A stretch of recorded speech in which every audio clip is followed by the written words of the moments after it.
So guys, তোমরা তো এই ভিডিওটা অবশ্যই দেখেছো। এই ভিডিওটায় তোমরা খুব রেসপন্স দিয়েছো আর খুব লাইক করেছো, আর আমার চ্যানেলে সব থেকে বেশি ভিউজ গেছে এই ভিডিওটায়। বাট তাই আজকে আমি আরো একটা নিউ আম মাখার ভিডিও করেছি। ভিডিওটা যদি ভালো লাগে অবশ্যই লাইক করে দেবে, আর চ্যানেলটা নতুন হয়ে থাকলে সাবস্ক্রাইব করে দেবে। আর আমার এই আম মাখার ভিডিও আবার বানানোর রিজন হচ্ছে ভিডিওর ভিউজ।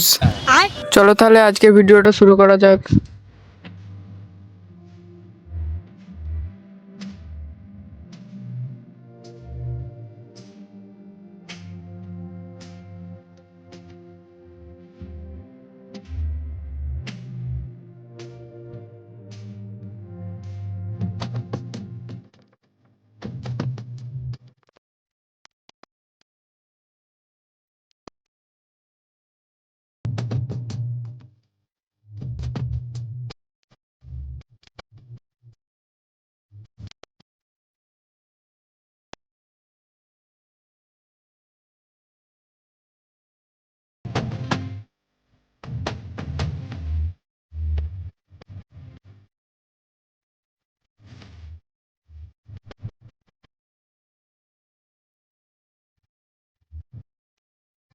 তো ফাইনালি গাইস, আমাদের আম চাট তৈরি। এরকম ভাবে তৈরি করো, খুব মজাদার খেতে লাগবে। আর ভিডিওটা যদি ভালো লাগে লাইক, কমেন্ট, শেয়ার।